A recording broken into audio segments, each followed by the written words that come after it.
ayérayé ọlọ́run ìyanu ẹ̀yin lẹ ṣe yìí o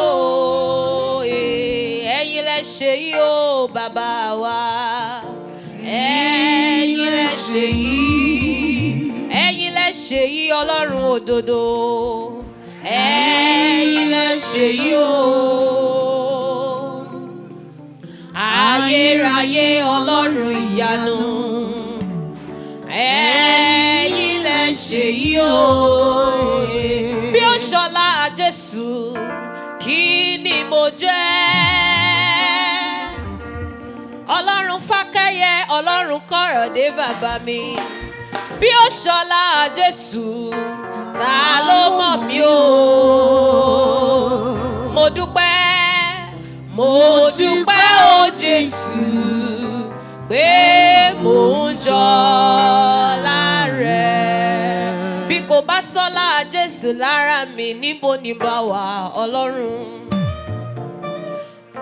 bí kò bá ṣọlá rẹ̀ ayé ò bá ti gbé wa gbìbí iṣu bí kò bá ṣọlá rẹ̀ kòrónà ìbá ti kó wa lọ bí kò bá ṣọlá rẹ̀ ilé ò bá ti wó pa wá oore ọ̀fẹ́ la rí gbà àánú ọlọ́run ló kó wa yọ nawọ́ sókè pariwo wípé bí ó ṣọlá Jésù kí ni mo jẹ́ ohùn òkè bí ó ṣọlá Jésù ta ló mọ̀ mí o mo dúpẹ́ o Jésù pé mò ń jọlá rẹ̀ títí láéláé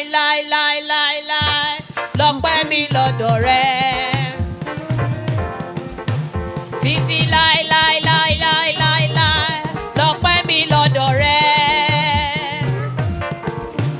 títí láéláé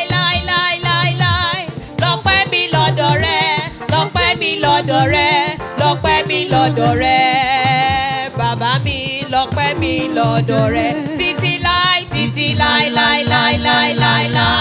lọ́pẹ́ mi lọ́dọ̀ rẹ̀ títí láé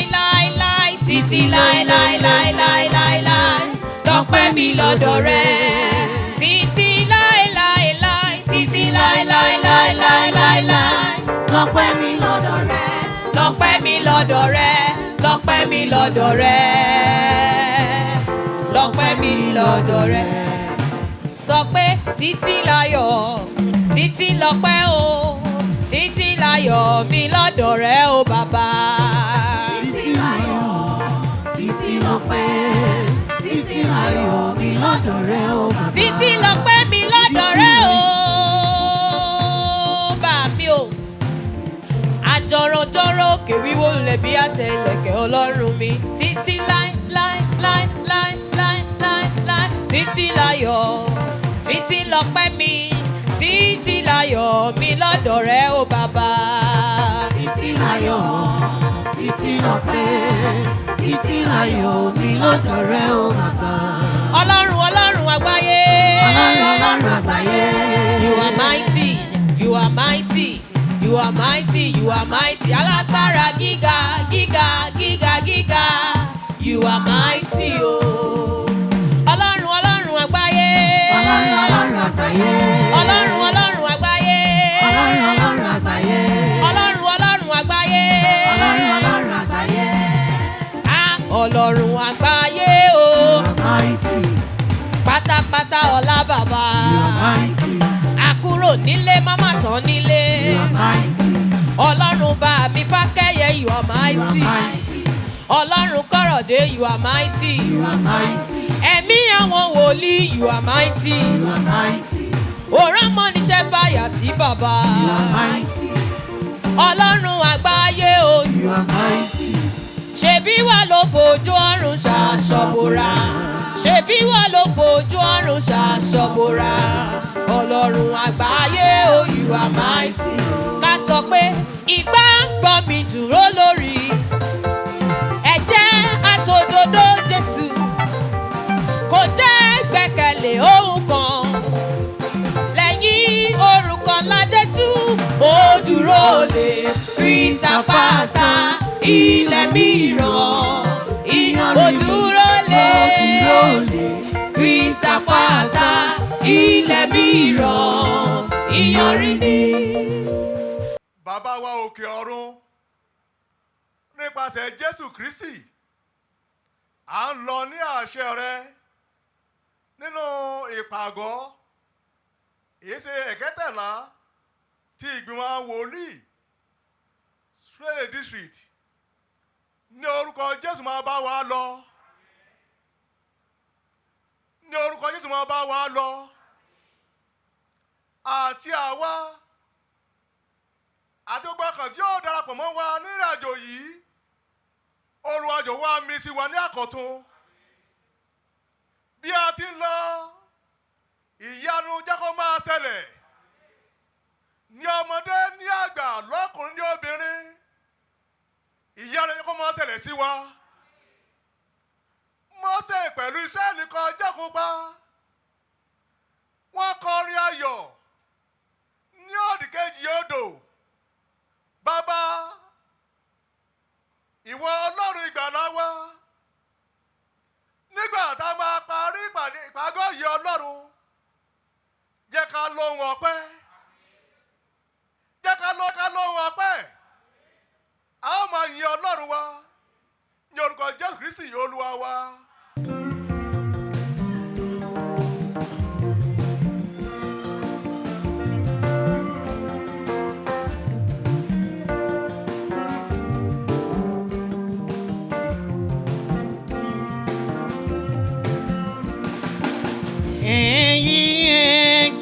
Ìgbàlà jẹ́ ká yìn ọba ògo tó dá wa sí di òní, tí ìparun kò bá wa. Olúwa, Olúwa, kérúbù séráfù, ẹ̀yin àgbáyé dìde. káyìn ọba ògo. Onígbàgbọ́ àgbáyé, ìmọ́lẹ̀ gbogbo ayé, àti kèfèrí àgbáyé, ẹ wá ká yìn Olúwa. Olúwa, Olúwa, kérúbù séráfù, ẹ̀yin àgbáyé dìde, káyìn ọba ògo. Èmi àdàbà ọ̀run ṣèlérí nínú wa, fún wa lókun ìlera àti Ọlọ́run.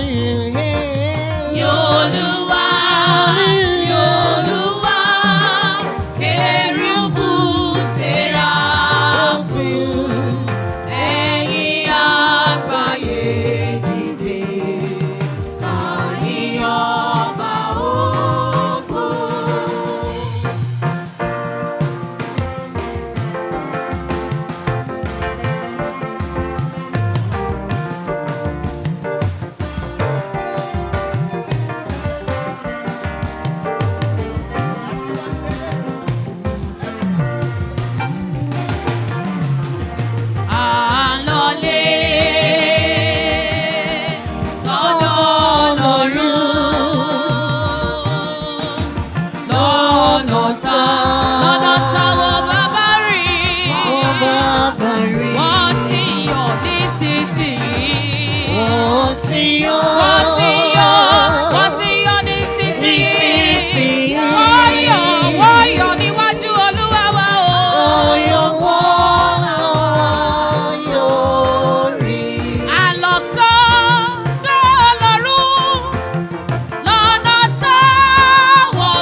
jẹ́ kí a gbàdúrà.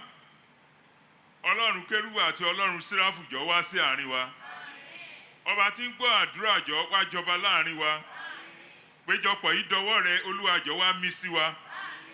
Májẹ̀mú ọ̀tun, Olúwa jọ̀ọ́ wá bá wa dá. Àwọn májẹ̀mú tí èṣù ti bàjẹ́, ẹ̀jẹ̀ Jésù Kristi bá fi wẹ̀nù kúrò. Jẹ́ kí ìjọ Ọlọ́run àti àwọn ènìyàn rẹ̀ àti ìlú àti orílẹ̀-èdè jẹ́ kí a di ọ̀tun ní iwájú rẹ̀. Ní orúkọ ńlá Jésù Kristi, Olúwa àti olùgbàlà àti alágbàwí wa. Ẹ yẹ kí a yin Olúwa lógo. À ń sọ̀rọ̀ nípa májẹ̀mú ọ̀tun. Kí lohun tí a pè ní májẹ̀mú ọ̀tun? Kí májẹ̀mú ọ̀tun yìí kó tó yé wa dáradára, ẹ jẹ́ ká wo àwọn májẹ̀mú èyí tó kọ́kọ́ kọjá lọ.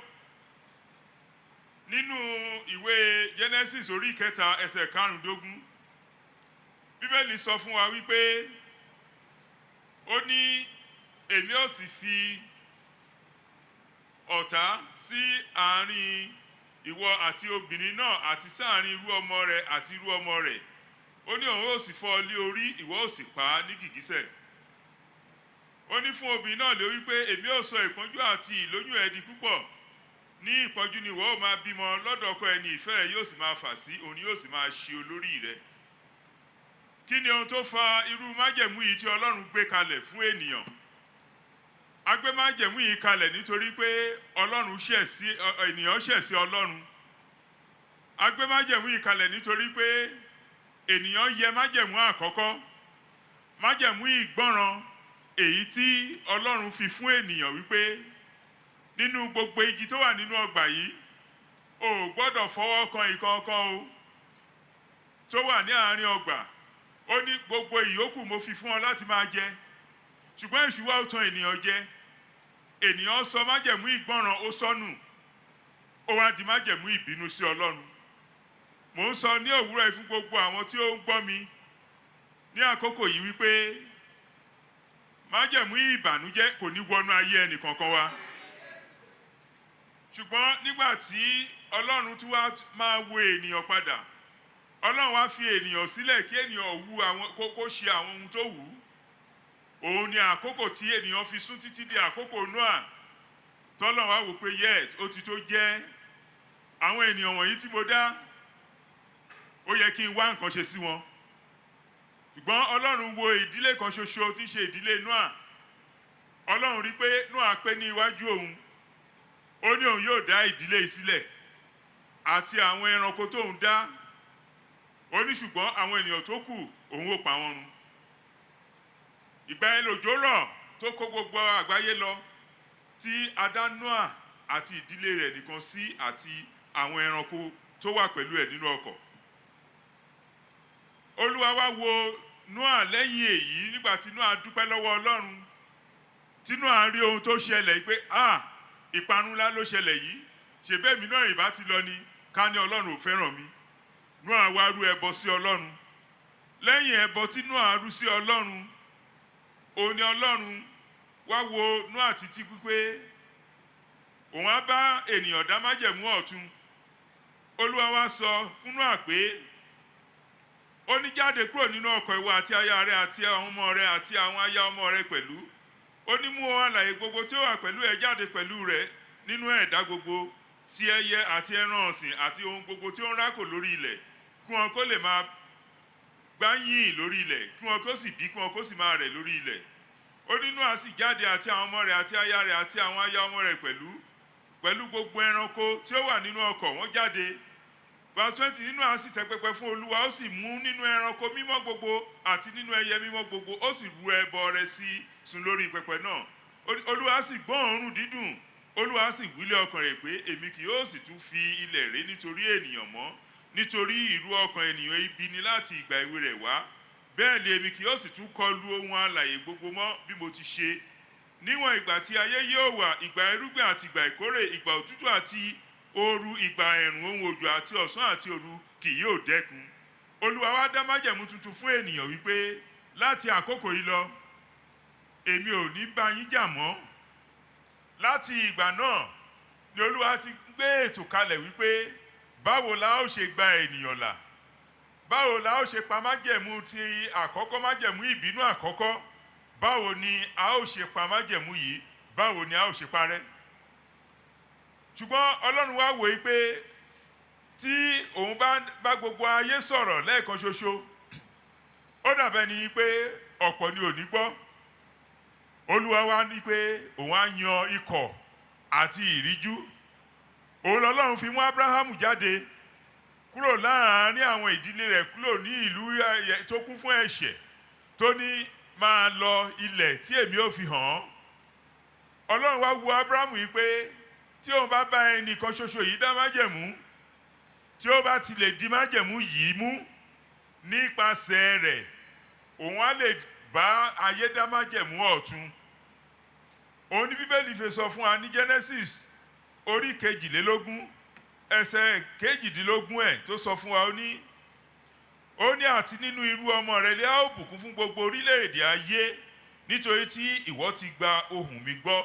Ọlọ́run ò sọ pé irú ọmọ rẹ̀ nìkan ni èmi ó bùkún fún. Ó ní ṣùgbọ́n ẹni òmí ó bùkún fún gbogbo orílẹ̀-èdè ayé láti irú ọmọ rẹ̀. Ó ní Ábúráhámù sì padà tọ̀ àwọn ọ̀dọ́mọkùnrin rẹ̀ lọ, wọ́n sì dìde, wọ́n sì jùmọ̀ lọ sí Bíáṣebà. Ábúráhámù sì jókòó ní Bíáṣebà. Ọlọ́run wo Ábúráhámù, ó fi ṣe orísun májẹ̀mú ọ̀tun èyí tí a so mọ́ lọ́jọ́ òní. Nítorí pé tí kò bá sí Ísírẹ́lì, tí kò bá sí ìdílé Dáfídì, kò lè sí Jésù Kristi. Májẹ̀mú ọ̀tun yìí òun la rọ̀ mọ́. Májẹ̀mú Ábúráhámù òun ló di májẹ̀mú ọ̀tun tí a rọ̀ mọ́. Májẹ̀mú yìí sì wà, ó yí wa ká, ó yí ìlú ká, ó yí gbogbo orílẹ̀-èdè ká. Ṣùgbọ́n kìkì àwọn tí ó bá sátọ májẹ̀mú yìí wá, kìkì wọn ló lè rí ìgbàlà. Bàbá wa nínú Olúwa tí ó máa bá a sọ̀rọ̀, wọ́n á ṣe àlàyé ní kíkún fún wa nípa májẹ̀mú yìí, bó ṣe máa di bí a ṣe máa padà sínú májẹ̀mú náà. Àwa tí a sì wà nídìí ọ̀rọ̀ yìí lọ́jọ́ òní gẹ́gẹ́ bí ẹgbẹ́ wòlíì àti àwọn Dánẹ́lì, àwa ni ẹni òjíṣẹ́ Ọlọ́run láti mú májẹ̀mú titun yìí láti mú ṣẹ fún orílẹ̀-èdè àti fún àgbáyé. Nírú àkókò tí a wà yìí, èyí tó yẹ pé májẹ̀mú ikú ló ń rà bàbà lórí gbogbo orílẹ̀-èdè àgbáyé, iṣẹ́ wa ni láti dá májẹ̀mú ìyè àti àlàáfíà padà fún àwọn ènìyàn. A ó fi ẹ̀kọ́ yìí òun la ó fi lé wa lọ́wọ́. Olúwa Ọlọ́run Olódùmarè kó gbọ́ àdúrà wa. A ó dìde, a ó gba àdúrà yìí ọ̀kan ṣoṣo. A ó sọ fún Ọlọ́run wípé mi ò ní gbọ́ ọ̀rọ̀ yìí lásán, mi ò ní wá lásán. Ẹ jẹ́ ká gbà ní àdúrà lórúkọ Jésù Kristi.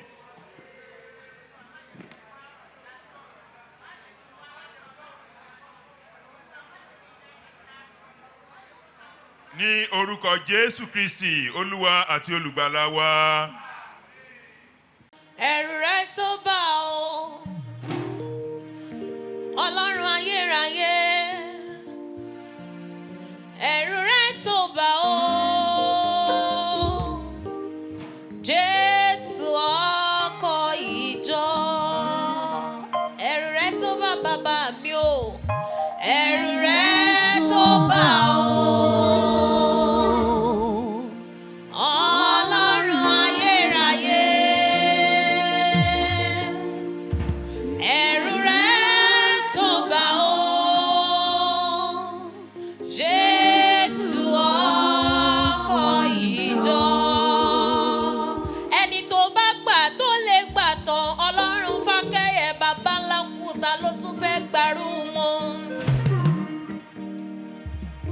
Àìkú tó gbé nínú ọ̀run ṣògo, Ọlọ́run kọ̀rọ̀ dé, Ọlọ́run tó ń ta yànmọ̀yànmọ̀ bí ọwọ́ aṣọ.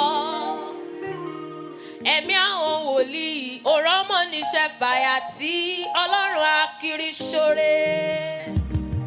Ẹ̀rù rẹ tó bà ọ́, Ọlọ́run ayérayé. Ẹ̀rù rẹ tó bà ọ́, Jésù ọkọ̀ ìjọ.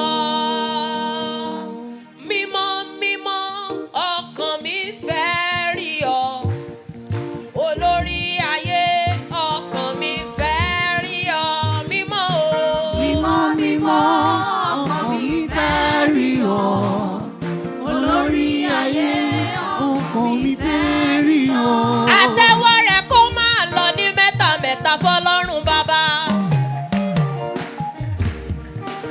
kan fọlọ́run ọmọ fọlọ́run ẹ̀mí mímọ́.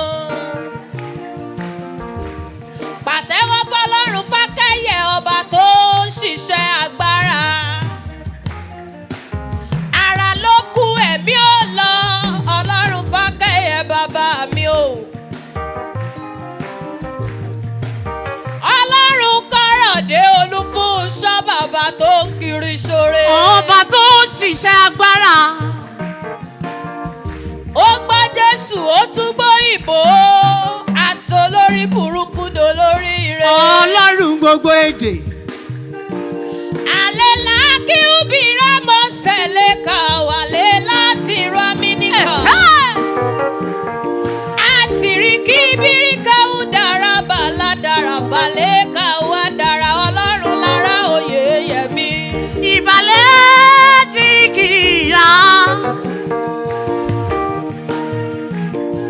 A ó sàlẹ̀ jìrá mí nìkan alẹ́ ká ó sẹ́wọ́n lẹ́bìrì. Àbùwálẹ̀ yá àlìkùrà wá kékìdá lè dára. Kárẹ̀ bà mí ọlọ́run Orímọládé Mósè kárẹ̀ bà mí o.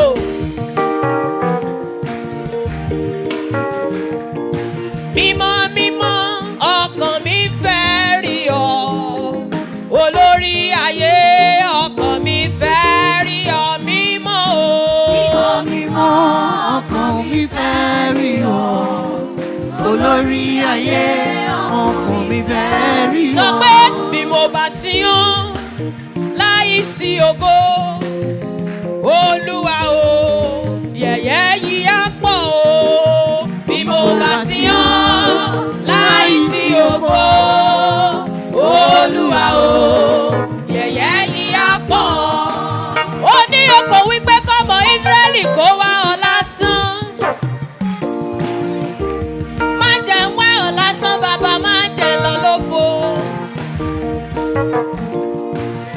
Olórí ayé àtórí aláìsùn ọ̀ṣẹ́ bàbá mi o. Àrùgbó ọjọ́ ìbàrẹ̀ o. Bí mo bá sìn ọ́ láì sí ògo Láìsí ògo. Olúwa o Olúwa. yẹ̀yẹ́ mi á pọ̀ òye. Bí mo bá sìn ọ́ láì sí ògo Olúwa o yẹ̀yẹ́ mi á pọ̀. Ọba Bí tí mo bá sìn pàṣẹ ọ́ o. láì sí ògo Láìsí ògo. Olúwa o yẹ̀yẹ́ mi á pọ̀ o. Bí mo bá sí ọ láìsí ògo. Olúwa o. Yẹ̀yẹ́ mi á pọ̀. Gbé mi dìde o gbé mi dìde Olúwa gbé mi dìde.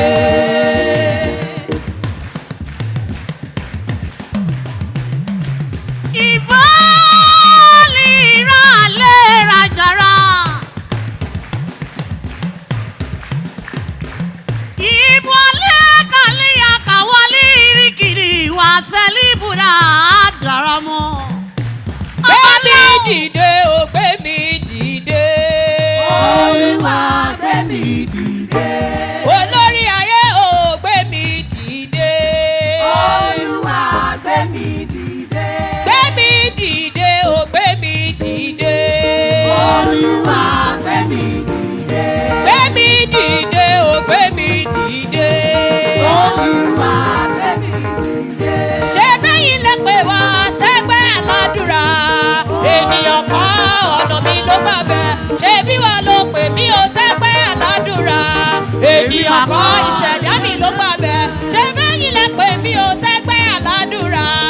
Ènìyàn kan ìṣẹ̀dá mi ló gbà bẹ̀. Ṣé bẹ́yìn lè pè mí sẹ́gbẹ́ aládùúrà? Ènìyàn kan ìṣẹ̀dá mi ló gbà bẹ̀. Ènìyàn kan ìṣẹ̀dá mi ló gbà bẹ̀. Ènìyàn kan ìṣẹ̀dá mi ló gbà bẹ̀.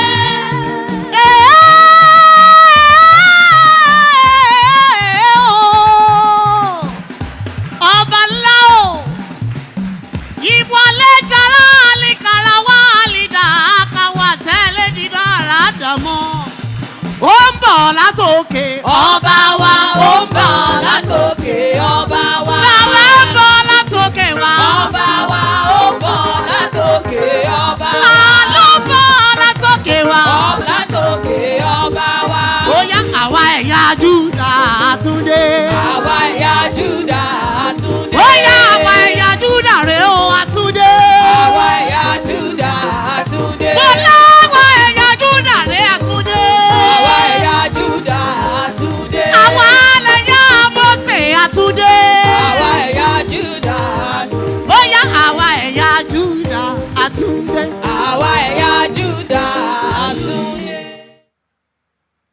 jẹ́ kí a gbàdúrà. Bàbá, nípasẹ̀ Jésù Kristi, a dúpẹ́ lọ́wọ́ rẹ fún oore ọ̀fẹ́ tó fún wa fún ìpàgọ́ ya 2028 ti àwọn wòlíì nínú Surulere district. A dúpẹ́ wípé o tún jẹ́ kí tọdún yìí kó ṣeé ṣe fún wa. Ọlọ́run gbọpẹ́ wa. Bàbá, à ń lọ nínú ìdánilẹ́kọ̀ọ́ yìí lórúkọ Jésù, jọ̀ọ́ wá bá wa pé ìwọ ni rábì òde ọ̀run, fúnra rẹ wá kọ́ wa lẹ́kọ̀ọ́. Lópin ẹ̀, Olúwa jọ̀ọ́ jẹ́ ká yìn ọ́ lógo lórúkọ Jésù Kristi Olúwa wa. Àmín. A kí gbogbo wa káàbọ̀ sí retreat ti àwọn wòlíì fún Surulere district ti ya 2020 tá à ń ṣe lọ́jọ́ òní. A dúpẹ́ lọ́wọ́ Ọlọ́run wípé ọ̀tá ò ráyè láti ṣe wa mọ́. Bí pandemic tẹ̀ sọ pé ká má ṣe bí a ti ń ṣe tẹ́lẹ̀, síbẹ̀ oore ọ̀fẹ́ wà fún wa láti ṣe ju bí a ti ń ṣe tẹ́lẹ̀ lọ, nítorí ohun gbogbo tí a bá ṣe, tí a bá ti ṣe nínú Kristi, ó ti jẹ́ ìtẹ́wọ́gbà níwájú Ọlọ́run. Ohun tí wọ́n ní ká fi sọ̀rọ̀ nínú ìpàgọ́ yìí, òun ni májẹ̀mú titun. Májẹ̀mú titun. Kí a tó lọ sínú májẹ̀mú titun, ẹ jẹ́ ká kọ́kọ́ wò kí ni májẹ̀mú ní òde ayé àti kí ni májẹ̀mú nínú Bíbélì, nínú ọ̀rọ̀ Ọlọ́run. A wá wo májẹ̀mú láéláé, nítorí tí ò bá sí májẹ̀mú láéláé kò lè sí àyè fún májẹ̀mú titun. A wá wo ohun tó wà láàrin méjèèjì àti bí wọ́n ṣe jọra wọn, àti ohun tí a lè mú jáde tí ó jẹ́ kí májẹ̀mú titun kó ní àmì kó sì lágbára ju májẹ̀mú láéláé lọ. Nínú ìdánilẹ́kọ̀ọ́ yìí, máa sọ ní èdè òyìnbó àti Yorùbá kí ó ba lè yé gbogbo wa tí a ó máa gbọ́. Májẹ̀mú ó dúró fún agreement tàbí ìfohùnṣọ̀kanpọ̀ láàrin èèyàn méjì, yálà àkọsílẹ̀ tàbí asọ́lò ní ọ̀rọ̀ ẹnu, wípé láàrin èmi àti ẹ, ohun báyìí ni a fẹ́ ṣe, báyìí ni ìwọ máa ṣe nínú ẹ̀, ohun báyìí lèmi ó ṣe nínú ẹ̀. Àwa sign ẹ̀ tàbí ká má sign ẹ̀, ṣùgbọ́n kó wà láàrin àwa méjèèjì. Tó bá ti lè dúró, ó ti di májẹ̀mú nìyẹn. Ó sì ní ọ̀nà tí a gbọ́dọ̀ ṣe tó fi jẹ́ pé ẹnì kíní ò gbọ́dọ̀ dá májẹ̀mú sí ẹnì kejì. Bí ìyẹn bá ti dúró bẹ́ẹ̀, á jẹ́ pé májẹ̀mú ti dúró. Ṣùgbọ́n nínú Bíbélì, májẹ̀mú dúró fún ọ̀rọ̀ Ọlọ́run tí kìí yẹ̀ láàrin ènìyàn àti Ọlọ́run. Nínú Bíbélì, ó jẹ́ àdéhùn tí Ọlọ́run ń ṣe pẹ̀lú ènìyàn. Ní òde ayé, májẹ̀mú tí mo sọ lẹ́ẹ̀kan, èèyàn méjì lè ṣe májẹ̀mú, á ní wọ́n á jọ jókòó, wọ́n á jọ pètepèrú ẹ̀. Ṣùgbọ́n májẹ̀mú Ọlọ́run sí ènìyàn ni wípé Ọlọ́run ló ń dá májẹ̀mú pé èyí ni májẹ̀mú mi pẹ̀lú rẹ. Bí ó bá sì ti dá májẹ̀mú yìí, á wá sọ ohun tí èèyàn máa ṣe nínú ẹ̀. Ní èdè òyìnbó, a pè ní monergistic type of covenant. Ìyẹn ni pé èèyàn kan ló dá májẹ̀mú yẹn, ó dẹ̀ mú ẹnìkejì wọ inú ẹ̀. Bó bá ṣe mú wọ yẹn, Ọlọ́run ló dá májẹ̀mú yẹn. Ẹni tó mú wọnú ẹ̀ yẹn, òun ni ó máa ní ìgbàgbọ́ nínú Ọlọ́run, tó sì máa obey, that means ó máa gbọ́ràn sí àwọn nǹkan tí májẹ̀mú yẹn sọ. Bí májẹ̀mú àárín Ọlọ́run àti ènìyàn ṣe rí nìyí. Tá bá wo inú Bíbélì, níbo la ti kọ́kọ́ sọ̀rọ̀ májẹ̀mú? Bí a bá wò, á rí i pé níbi tá ti kọ́kọ́ dá májẹ̀mú, òun ni Genesis orí 6 ní ẹsẹ̀ 18, níbi tí Ọlọ́run ti bá Noah dá májẹ̀mú wípé òpin ayé ti dé, ìwà èèyàn burú, ṣùgbọ́n Noah, ìwọ wá, èmi ò sì bá ọ dá májẹ̀mú mi. Nínú májẹ̀mú tí Ọlọ́run bá Noah dá yìí, a rí i pé májẹ̀mú láti dá àwọn èèyàn sí nígbà tí ìkún omi bá dé, òun ni májẹ̀mú yìí. Ṣùgbọ́n àwọn ọ̀jọ̀gbọ́n wọ́n wò wípé májẹ̀mú ti bẹ̀rẹ̀ láti ìgbà tí Ọlọ́run ti ṣẹ̀ṣẹ̀dá ènìyàn. Nígbà tí Ọlọ́run ti dá ènìyàn wá sí ayé, Ọlọ́run dá májẹ̀mú pẹ̀lú Ádámù. Lóòótọ́ wọn ò pè ní májẹ̀mú nínú Bíbélì, ṣùgbọ́n ó ti jẹ́ májẹ̀mú wípé Ádámù máa ro gbogbo inú oko ọgbà yìí, máa jẹ nínú rẹ̀, ṣùgbọ́n igi kan ṣe tó wà láàrin ọgbà yìí ìwọ kò gbọ́dọ̀ jẹ. Ọjọ́ tó bá jẹ, ọjọ́ náà nìwọ yóò kú. Májẹ̀mú àkọ́kọ́ nìyẹn. Ọlọ́run fi májẹ̀mú wípé mo dá ẹ sí, màá pa ẹ́ mọ́, wàá wà láàyè, ṣùgbọ́n èèwọ̀ ibẹ̀ ni wípé má jẹ igi tó wà, má jẹ èso igi tó wà nínú ọgbà yìí. Májẹ̀mú kejì tí ọlọ́run dá ló wà nínú Genesis kìíní bákan náà nígbà tí ọlọ́run ṣẹ̀ṣẹ̀dá ènìyàn ní verse 28, 29 àti 30. 28 yẹn láti rí wípé ọlọ́run dá ènìyàn sí ayé, ṣùgbọ́n ní 29 ló ti wá sọ wípé ẹ máa bí sí, kẹ́sì máa rẹ̀, kẹ́ gbilẹ̀, kẹ́sì ṣe ìkáwọ́ rẹ̀, kẹ́sì máa jọba lórí gbogbo tí mo dá. májẹ̀mú ọlọ́run fún ènìyàn nìyẹn. ìyẹn pé gbogbo ẹni tí ọlọ́run bá dá tó bá ti wá sí ayé, májẹ̀mú wà lórí ẹ̀. májẹ̀mú ọlọ́run dúró fún wa láti máa bí sí, láti máa rẹ̀ sí. We call it the covenant of providence and covenant of provision for man and blessing and covenant of dominion for man. Àwọn májẹ̀mú wọ̀nyí ni ọlọ́run bá ènìyàn dá nígbà tó ṣẹ̀ṣẹ̀dá ènìyàn. So gbogbo ẹni tó wà lórílẹ̀-èdè àgbáyé, ọkùnrin ni obìnrin ni, tí ó wà lórílẹ̀ ayé, májẹ̀mú ọlọ́run wà pẹ̀lú rẹ. májẹ̀mú ọlọ́run dúró fún ẹ. májẹ̀mú ọlọ́run ni wípé máa bí sí, máa rẹ̀ sí, gbilẹ̀, ṣe ìkáwọ́ rẹ̀, kó sì máa jọba lórí gbogbo tí mo dá. májẹ̀mú ọlọ́run nìyẹn fún wa. ọlọ́run ò pè ènìyàn jókòó pé wá mo fẹ́ bá ẹ dá májẹ̀mú, mo ń rán ẹ lọ sí òde ayé, tó bá ti dé òde ayé o nǹkan kí ni wọ́n fẹ́ máa ṣe tó bá dáyé.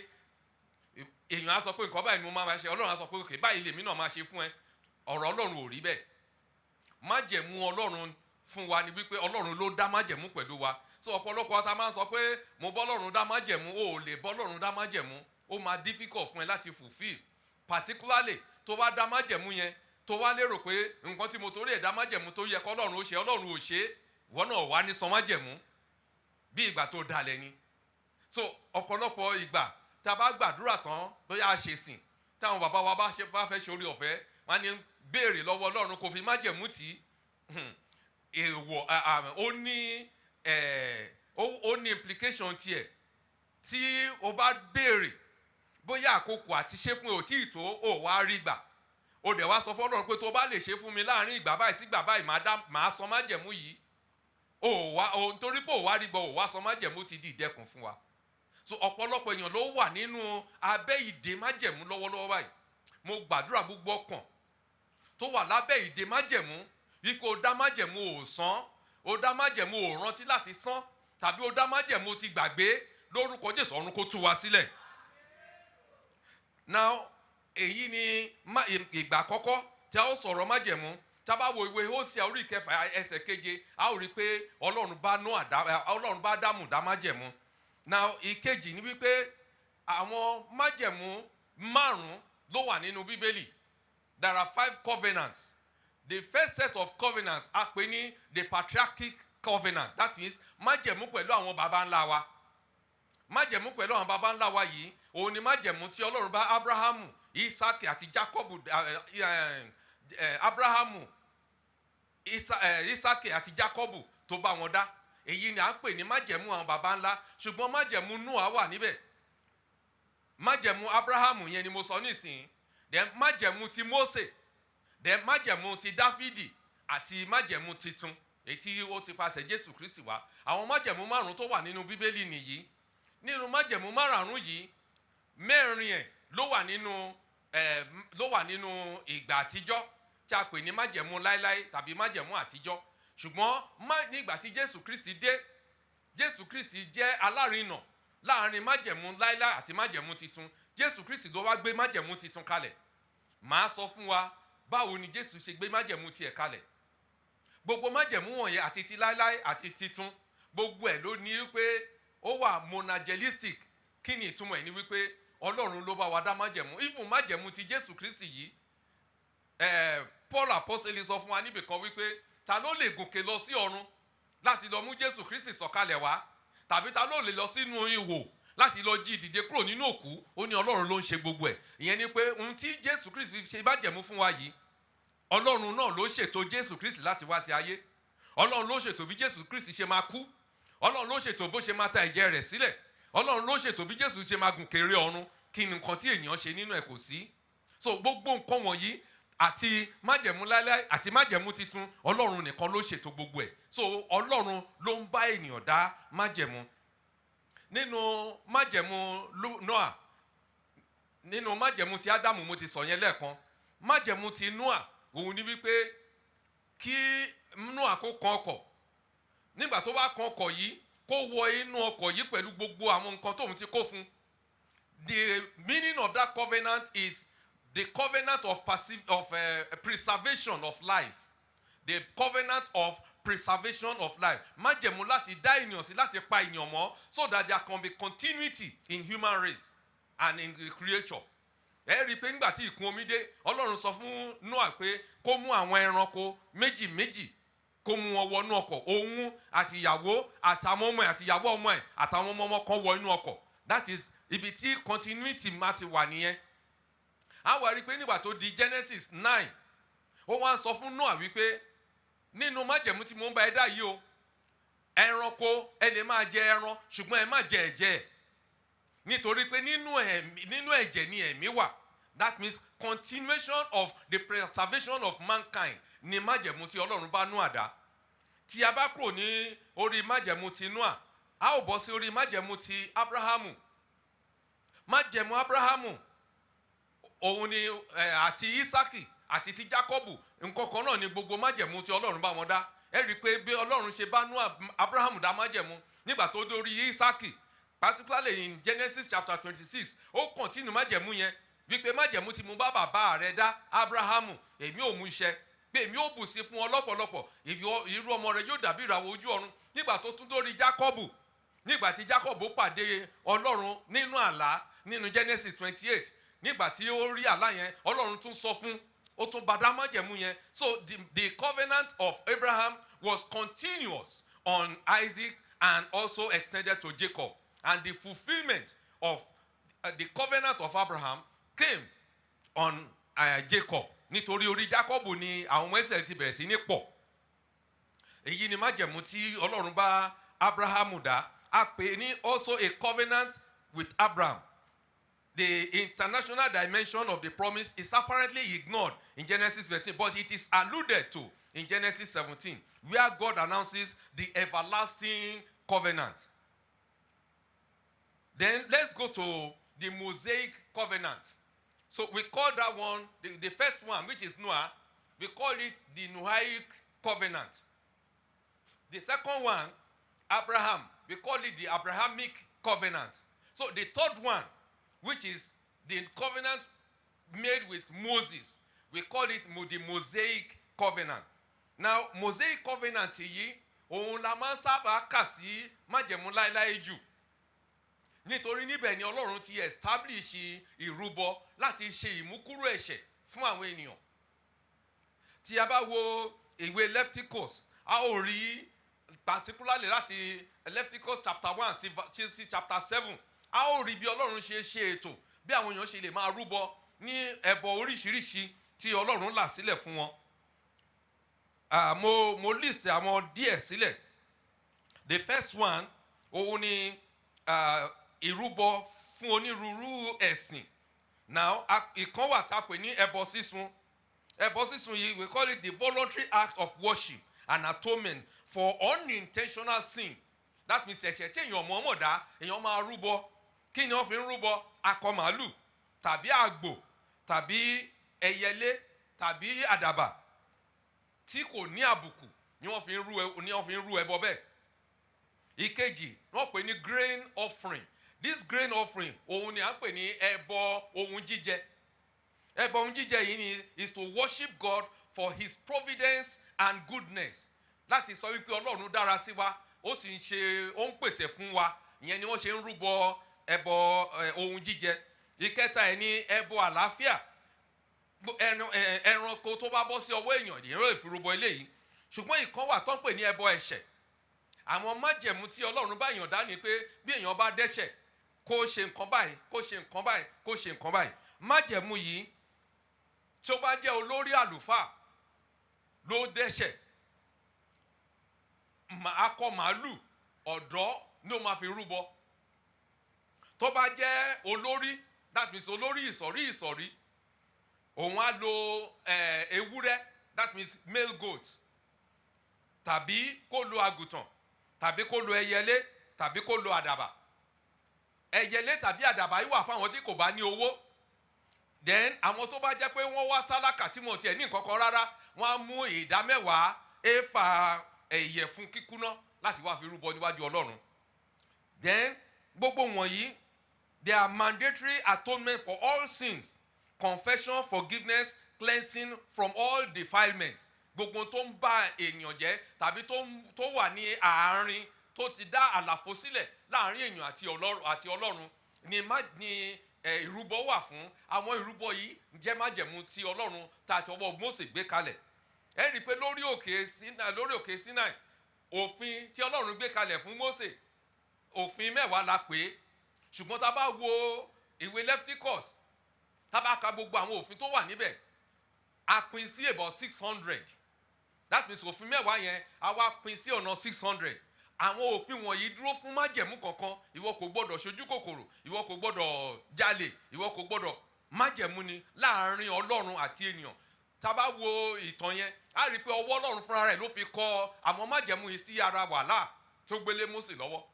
Àrá àti mọ̀nàmọ́ná ni wọ́n fi kọ́ sára wàhálà tó gbélé Mósè lọ́wọ́. Májẹ̀mú Ọlọ́run ni pẹ̀lú ènìyàn.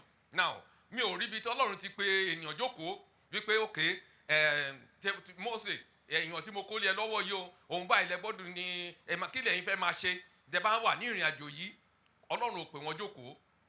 God just brought the covenant unto them, and we will also see in the covenant, in the Abrahamic covenant, wípé God did not call Abraham and said, I want to make a covenant with you. Kí ni ìwọ máa ṣe nínú májẹ̀mú yìí? Ó kàn sọ wípé èyí ni májẹ̀mú mi pẹ̀lú rẹ. Irú ọmọ rẹ yóò dàbí ìràwọ̀ ojú ọ̀run. Wo etí òkun, wo iyanrìn tó wà níbẹ̀. Irú ọmọ rẹ yóò dàbí iyanrìn etí òkun. Èmi ò sì bù sí fún ọ lọ́pọ̀lọpọ̀. Àwọn tó bá fi eré lèmi ò fi ré. Àwọn tó bá bùkún fún ọ lèmi ò bùkún fún. Májẹ̀mú Ọlọ́run nìyẹn. All that is required of man when God is making a covenant is obedience. Total obedience and faith. The two are twin when you are talking about the response of man to covenant of God. Now, gbogbo àwọn nǹkan wọ̀nyí mo máa padà wá mẹ́nubà tí n bá sọ̀rọ̀ májẹ̀mú titun. But let me quickly run to the Davidic covenant. That means májẹ̀mú pẹ̀lú Dáfídì. Májẹ̀mú pẹ̀lú Dáfídì ó jẹ́ májẹ̀mú tó continue lórí láti ọ̀dọ̀ Abrahamu sí ọ̀dọ̀ Mósè wá. Nítorí ní ìgbà ayé Dáfídì náà sì ń ṣe ìrúbọ sí Ọlọ́run. So we said the Davidic covenant continues the trajectory of both the Mosaic and Abrahamic covenants. God's plans for David and Israel are clearly intertwined. Moreover, significant parallels link David to Abraham. That means àwọn nǹkan kan wà tó so májẹ̀mú Dáfídì pọ̀ mọ́ májẹ̀mú Abrahamu. Àkọ́kọ́, God promises both a great name. Wípé èmi ò sọ orúkọ rẹ̀ di ńlá. Ó sì sọ bẹ́ẹ̀ pé orúkọ Dáfídì náà máa di ńlá. Tá bá wo 2 Samuel chapter 7 verse 9 compared to Genesis chapter 12 and verse 2. Then in future, both will conquer their enemies.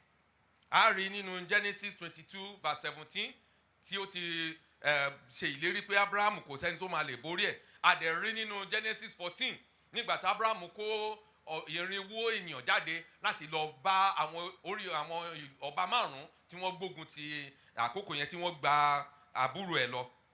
Then also a lè wo Psalm 89 and verse 23. The third one, both have a special divine human relationship. Wọ́n ní ìbáṣepọ̀ láàrin Ọlọ́run àti ènìyàn. Àwọn méjèèjì. Genesis 17, 7-8 and 2 Samuel chapter 7 verse 24. Then they have a special line of offspring that perpetuates both their names. That means wọ́n ní irú ọmọ. Ẹ rí i pé gbogbo ìgbà tí Ọlọ́run ṣe tó ń bá Abraham dá májẹ̀mú, irú ọmọ rẹ lèmi ò fi ilẹ̀ yìí fún, irú ọmọ rẹ ló ń sọ. Gbogbo alamọ máa lérò pé irú ọmọ yẹn Isaki àti Jacob ni, ṣùgbọ́n irú ọmọ yẹn ó ń look forward to the coming of the Messiah, which is the seed that is coming to take over and deliver the world.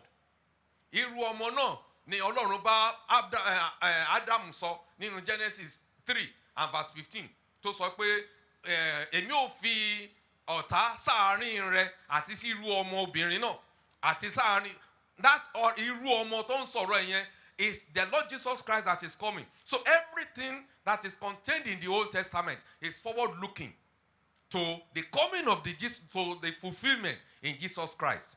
Now, let me go back to, because of time, let me go quickly to the new covenant, and then I will link it up with the Mosaic covenant and see which one is better, and then we will close from there.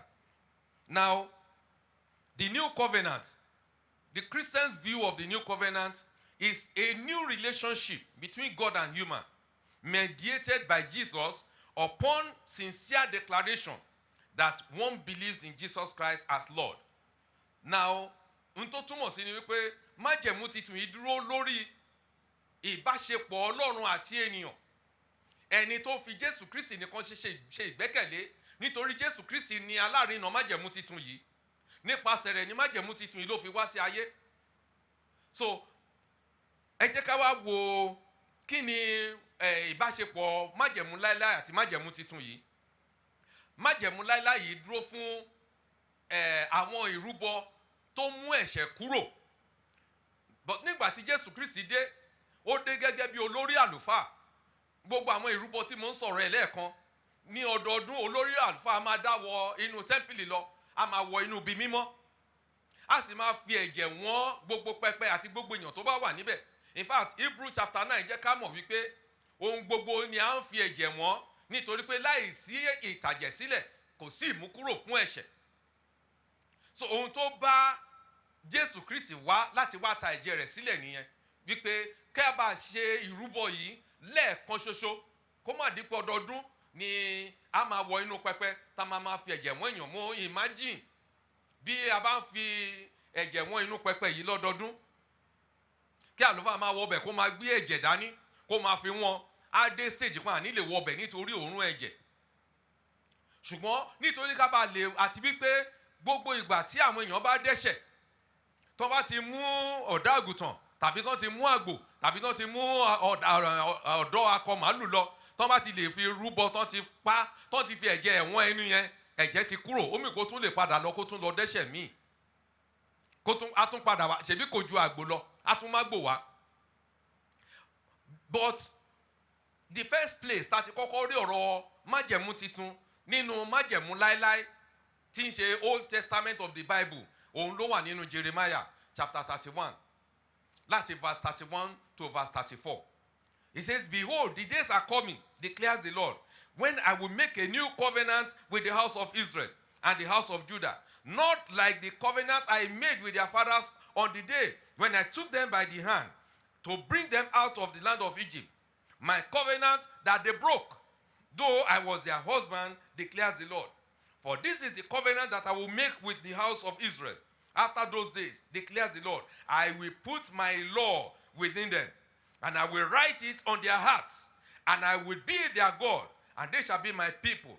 And no longer shall each one teach his brother, and each his brother, his neighbor, and each his brother, saying, Know the Lord, for they shall all know me, for the least of them to the greatest, declares the Lord. For I will forgive their iniquity, and I will remember their sin no more." Ohun tó ń sọ fún wa ní wípé ọjọ́ ń bọ̀ ní Olúwa wí, tí òun ó bá ilé Ísírẹ́lì dá májẹ̀mú titun àti ilé Júdà dá májẹ̀mú titun, kì í ṣe bí májẹ̀mú tí mo bá àwọn bàbá wọn dá ní aginjù. Lóòótọ́ ni wọ́n dá májẹ̀mú mi, ṣùgbọ́n mo jẹ́ alákòóso wọn síbẹ̀. Ó ní èyí ni májẹ̀mú tí èmi ò bá wọn dá. Ó ní èmi ò kọ òfin mi sí àyà wọn. Ó ní wọ́n ó sì mọ̀ mí. Ó ní ẹnìkíní kò ní láti kọ́ ẹnìkejì wípé mọ Ọlọ́run, nítorí gbogbo wọn ni wọ́n mọ̀ mí. Ó ní èmi ò sì máa jẹ́ Ọlọ́run wọn, àwọn ò sì máa jẹ́ èèyàn mi. Ó ní èmi ò wẹ gbogbo àìṣedéédé wọn nù, iṣẹ́ wọn lèmi kì yóò sì rántí mọ́. That is the content of the new covenant. Tí Ọlọ́run ti pàṣẹ wòlíì Jeremiah sọ àsọtẹ́lẹ̀ rẹ̀. Tá bá wo content májẹ̀mú yìí, a rí pé ó ń sọ nípa wíwá sáyé Jésù Kristi. Jésù Kristi ló wá láti wá fi májẹ̀mú yìí hàn wá. Now, kíkọ òfin sí àyà wa gẹ́gẹ́ bí ìwé yẹn ṣe sọ. Kíkọ òfin rẹ̀ sí àyà wa, ìyẹn ni àwọn òfin 10 ni. Èyí tí Mósè ti bá wa dá, Jésù dé ó yí padà sí 2. So that a bá lè ní ìfẹ́ ara wa àti mú májẹ̀mú ṣẹ. Tí ẹnìkíní bá lè fẹ́ràn ẹnìkejì, tí kò sí pé ó wò mí, ó tẹ̀ mí mọ́lẹ̀, ó bú mi, tí kò sí ohun tó fa hatred láàrin wa àti mú májẹ̀mú ṣẹ. now ní múṣẹ májẹ̀mú yìí ni wípé a dúró nínú Jésù Kristi, kò ṣeé ṣe láti múṣẹ láìsí agbára ẹ̀mí mímọ́. Ta ló rán ẹ̀mí mímọ́ wá sí ayé? Jésù Kristi ńgbà tó ń padà lọ nínú St. John chapter 15 ó ní pé èmi ń lọ, ó ní ṣùgbọ́n èmi ò rán ẹ̀mí olùtùnú ní sí yín tí ò máa kọ́ yín, tí ò máa rán yín létí ohun gbogbo tí mo pa láṣẹ, kíyèsí èmi kì yóò fi yín sílẹ̀ ní aláìní bàbá. So he sent the Holy Spirit as a continuum for the work that he has started, so that when even he's not physically around, the Holy Spirit will be his representative on earth to continue to teach us in the ways that we should go. And it is that Holy Spirit that will teach us to know God.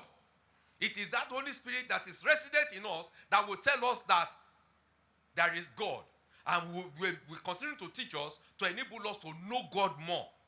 Ẹ rí i pé gbogbo ọ̀nà tá ń gbà sáré láti pé a fẹ́ mọ Ọlọ́run, a ò lè mọ̀ tán. A ò lè mọ Ọlọ́run yìí tó. Bí ẹ̀mí mímọ́ bá ṣe ràn wá lọ́wọ́ sí la ṣe ń mọ̀ sí. And the more we strive, wípé we want to know him, the more we know, because he continues to expound himself to us. So àwọn content májẹ̀mú ti titun nìyí. Now nínú passage yìí, Ọlọ́run ṣe ìlérí wípé ohun tí òun bọ̀ wá ṣe nípasẹ̀ Jésù Kristi fún ilé Júdà àti fún ilé Ísírẹ́lì, òun bọ̀ wá ṣe fún gbogbo àgbáyé. Nítorí the content of the new covenant is no longer only for Israel and Judah, but it's for the entire world, because the Gentiles too shall be called sons of God. Òun ló fún àwa náà ní oore ọ̀fẹ́ láti lè sọ pé àwa náà ọmọ Jésù Kristi lónìí. Lórúkọ Jésù, a ó jẹ́ ọmọ Jésù dọjọ́ alẹ́. Now the new covenant was necessary because the old one has become inadequate, as expressed in Hebrew 8:7. Hebrew 8:7 sọ fún wa wípé bí májẹ̀mú àtijọ́ kò bá ní àbùkù, a kò ní wá àyè fún òmíràn. Kí ni àbùkù tó wà nínú májẹ̀mú láíláí? Májẹ̀mú láíláí tí mo sọ lẹ́ẹ̀kan, òun ni àwọn ìrúbọ tó wà nínú ẹ̀. Àwọn ìrúbọ àgbò, ọ̀dọ́ àgùntàn, ẹyẹlé, àdàbà, akọ màlúù, ọmọ màlúù láti máa fi rúbọ. Peter jẹ́ ká mọ̀ nínú 1 Peter chapter 1 and verse 18 to 17. Ó ní bí ìwọ̀n bẹ́ẹ̀ yìí ti mọ̀ wípé a kò fọ ohun tí ń dìbàjẹ́ rà yín padà bí ìfẹ́kúfẹ́ ẹ̀tàn.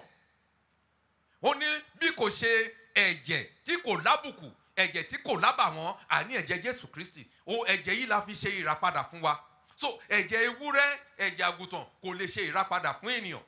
Gbogbo ẹ̀yin ẹlẹ́gbẹ́ mi wòlíì àti ẹ̀yin olùṣọ́ àgùntàn àti ẹ̀yin tẹ́ ń tọ́jú agbo Ọlọ́run, tí ẹ sì ń ṣe ìrúbọ, tẹ́ ń pa ẹran, tẹ́ ń rí ẹran mọ́lẹ̀ láàyè, tẹ́ ń ṣe ìràpadà, ẹ̀ ń kan Jésù mọ́gi lẹ́ẹ̀kejì ni. Ẹ jẹ́ ká jáwọ́ nínú ẹ̀ nítorí kò mú èso jáde.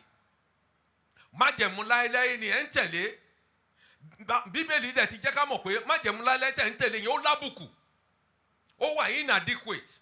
So bàbá ṣì ń ṣe, we are working on the trend of inadequacies. So ẹ jẹ́ ká yí padà. Orúkọ Jésù ló ń gbanilà. Nípasẹ̀ orúkọ yìí, òun ni ètùtù fún ayé láti rà wá padà kúrò lọ́wọ́ gbogbo agbára òkùnkùn àti agbára ayé. Now let me quickly turn to kí ni ìtumọ̀ àwọn nǹkan tí mo ń sọ yìí. Ní ìgbà tí Jésù Kristi fẹ́ máa lọ, tí ó dá àsè oúnjẹ alẹ́ Olúwa sílẹ̀ ní ọjọ́ tí a ń pè tá a mọ̀ lónìí as Maundy Thursday. Bíbélì sọ fún wa nínú tá bá wo Matthew 26. Ó sọ fún wa wípé ní ìgbà tí wọ́n jókòó ti oúnjẹ, wọ́n ló mú àkàrà, ó sì bù, ó sì pín fún wọn pé ẹ gbà èyí jẹ, èyí ni ara mi tí mo fi sílẹ̀ fún yín, ẹ máa ṣe ní ìrántí mi. Now wọ́n ní lẹ́yìn oúnjẹ, ó gbé ago, ẹ máa tẹ́tí o, ó gbé ago. Ṣé nígbà tó pín ẹran kan sọ pé ẹ máa ṣe ní ìrántí mi, ẹ gbà kí ẹ jẹ. But nígbà tó gbé ago, àwọn statement kan wà níbẹ̀ tó create the New Testament or the New Covenant tá à ń sọ̀rọ̀ nípa yìí. Wọ́n ní nígbà tó gbé ago, tí ó dúpẹ́, ó wá fi fún àwọn ọmọ ẹ̀yìn rẹ̀ wípé ẹ gba èyí mu gbogbo yín, èyí ni ẹ̀jẹ̀ májẹ̀mú titun. That is the establishment of the New Covenant. Èyí ni ẹ̀jẹ̀ májẹ̀mú titun tí mo ta sílẹ̀ fún yín fún ìmúkúrò ẹ̀ṣẹ̀. Nígbàkígbà tí ẹ bá ń ṣe èyí, Genesis 17:7-8 and 2 Samuel chapter 7, verse 24. Then they have a special line of offspring that perpetuates both their names. That means wọ́n ní irú ọmọ. Ẹ rí i pé gbogbo ìgbà t'Ọlọ́run ṣe tó ń bá Abraham dá májẹ̀mú, irú ọmọ rẹ lèmi ò fi ilẹ̀ yìí fún, irú ọmọ rẹ ló ń sọ. Gbogbo ara máa lérò pé irú ọmọ yẹn Isaac àti Jacob ni, ṣùgbọ́n irú ọmọ yẹn ó ń look forward to the coming of the Messiah, which is the seed that is coming to take over and deliver the world. Irú ọmọ náà ni Ọlọ́run bá Adam sọ nínú Genesis 3 and verse 15 tó sọ pé èmi ò fi ọ̀tá sáàárín rẹ àti sí irú ọmọ obìnrin náà àti sáàárín that or irú ọmọ tó ń sọ̀rọ̀ yẹn is the Lord Jesus Christ that is coming. So everything that is contained in the Old Testament is forward looking to the coming of to the fulfillment in Jesus Christ. Now let me go back to, because of time, let me go quickly to the New Covenant, and then I will link it up with the Mosaic Covenant and see which one is better, and then we will close from there. Now, the New Covenant, the Christian's view of the New Covenant is a new relationship between God and human, mediated by Jesus upon sincere declaration that one believes in Jesus Christ as Lord. Now, n tó túmọ̀ sí ni wípé májẹ̀mú titun yìí dúró lórí ìbáṣepọ̀ Ọlọ́run àti ènìyàn. Ẹni tó fi Jésù Kristi nìkan ṣe ìgbẹ́kẹ̀lé, nítorí Jésù Kristi ni alárinà májẹ̀mú titun yìí. Nípasẹ̀ rẹ̀ ni májẹ̀mú titun yìí ló fi wá sí ayé. So, ẹ jẹ́ ká wá wo kí ni ìbáṣepọ̀ májẹ̀mú láíláí àti májẹ̀mú titun yìí. Májẹ̀mú láíláí yìí dúró fún àwọn ìrúbọ tó mú ẹ̀ṣẹ̀ kúrò. But nígbà tí Jésù Kristi dé, ó dé gẹ́gẹ́ bí olórí àlùfáà. Gbogbo àwọn ìrúbọ tí mo ń sọ̀rọ̀ ẹ̀ lẹ́ẹ̀kan, ní ọdọọdún olórí àlùfáà máa dá wọ inú tẹ́ḿpìlì lọ, a máa wọ inú ibi mímọ́. A sì máa fi ẹ̀jẹ̀ wọ́n gbogbo pẹpẹ àti gbogbo èèyàn tó bá wà níbẹ̀. In fact, Hebrew chapter 9 jẹ́ ká mọ̀ wípé ohun gbogbo ni a ń fi ẹ̀jẹ̀ wọ́n, nítorí pé láì sí ìtàjẹ̀sílẹ̀ kò sí ìmúkúrò fún ẹ̀ṣẹ̀.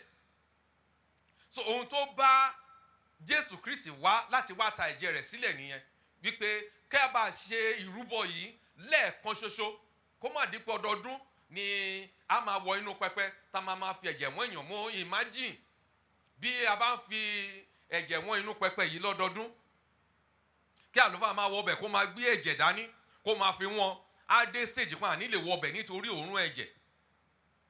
Ṣùgbọ́n nítorí ká bá lè, àti wípé gbogbo ìgbà tí àwọn èèyàn bá dẹ́ṣẹ̀, tó bá ti mú ọ̀dọ́ àgùntàn tàbí tó ti mú àgbò tàbí tó ti mú ọ̀dọ́ akọ màálù lọ, tó bá ti lè fi rúbọ, tó ti pa, tó ti fi ẹ̀jẹ̀ ẹ̀wọ̀n ẹnu yẹn, ẹ̀jẹ̀ ti kúrò. Omi kó tún lè padà lọ, kó tún lọ dẹ́ṣẹ̀ míì, a tún padà wá, ṣebí kò ju àgbò lọ, a tún má gbò wá. But the first place tá ti kọ́kọ́ rí ọ̀rọ̀ májẹ̀mú titun nínú májẹ̀mú láíláí tí ń ṣe Old Testament of the Bible, òun ló wà nínú Jeremiah chapter 31 láti verse 31 to verse 34. It says, "Behold, the days are coming, declares the Lord, when I will make a new covenant with the house of Israel and the house of Judah, not like the covenant I made with their fathers on the day when I took them by the hand to bring them out of the land of Egypt. My covenant that they broke, though I was their husband, declares the Lord. For this is the covenant that I will make with the house of Israel. After those days, declares the Lord, I will put my law within them, and I will write it on their hearts, and I will be their God, and they shall be my people.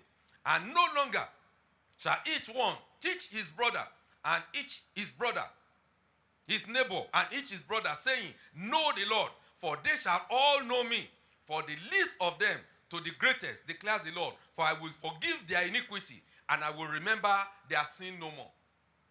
Ohun tó ń sọ fún wa ní wípé ọjọ́ ń bọ̀ ní Olúwa wí, tí òun ó bá ilé Ísírẹ́lì dá májẹ̀mú titun àti ilé Júdà dá májẹ̀mú titun, kì í ṣe bí májẹ̀mú tí mo bá àwọn bàbá wọn dá ní aginjù.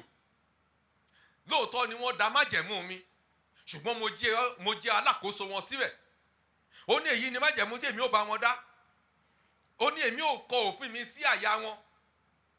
Ó ní wọ́n ó sì mọ̀ mí, ó ní ẹnì kíní kò ní ní láti kọ́ ẹnì kejì wípé mọ ọlọ́run nítorí gbogbo wọn ni wọ́n mọ̀ mí.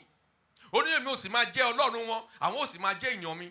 Ó ní èmi ò nùgbò, èmi ò wẹ gbogbo àìṣedéédé wọn nù, iṣẹ́ wọn lèmi kì yóò sì rántí mọ́. That is the content of the new covenant. Tí tọ́lọ́run ti pàṣẹ wòlíì Jeremáyà sọ àsọtẹ́lẹ̀ rẹ̀. Tá a bá wo content májẹ̀mú yìí, a rí pé ó ń sọ nípa wíwá sáyé Jésù Kristi. Jésù Kristi ló wá láti wá fi májẹ̀mú yìí hàn wá. Now, kíkọ òfin sí àyà wa gẹ́gẹ́ bí ìwé yẹn ṣe sọ. Kíkọ òfin rẹ̀ sí àyà wa, ìyẹn ni àwọn òfin 10 ni. Èyí tí Mósè ti bá wa dá, Jésù dé ó yí padà sí 2. So that a bá lè ní ìfẹ́ ara wa àti mú májẹ̀mú ṣẹ. Tí ẹnìkíní bá lè fẹ́ràn ẹnìkejì, tí kò sí pé ó wò mí, ó tẹ̀ mí mọ́lẹ̀, ó bú mi, tí kò sí ohun tó fa hatred láàrin wa, àti mú májẹ̀mú ṣẹ. Now, ní múṣẹ májẹ̀mú yìí ni wípé a dúró nínú Jésù Kristi, kò ṣeé ṣe láti múṣẹ láìsí agbára ẹ̀mí mímọ́. Ta ló rán ẹ̀mí mímọ́ wá sí ayé? Jésù Kristi nígbà tó ń padà lọ nínú St. John chapter 15, ó ní pé èmi ń lọ, ó ní ṣùgbọ́n èmi ò rán ẹ̀mí olùtùnú ní sí yín, tí ó máa kọ́ yín, tí ó máa rán yín létí ohun gbogbo tí mo pa láṣẹ. Kíyèsí èmi kì yóò fi yín sílẹ̀ ní aláìní bàbá. So he sent the Holy Spirit as a continuum for the work that he has started. So that when even he's not physically around, the Holy Spirit will be his representative on earth to continue to teach us in the ways that we should go. And it is that Holy Spirit that will teach us to know God. It is that Holy Spirit that is resident in us that will tell us that there is God. And will continue to teach us to enable us to know God more. Ẹ rí i pé gbogbo ọ̀nà tá ń gbà sáré láti pé a fẹ́ mọ Ọlọ́run, a ò lè mọ̀ tán. A ò lè mọ Ọlọ́run yìí tó. Bí ẹ̀mí mímọ́ bá ṣe ràn wá lọ́wọ́ sí la ṣe mọ̀ sí. And the more we strive, wípé we want to know him, the more we know, because he continues to expound himself to us. So àwọn content májẹ̀mú ti titun nìyí.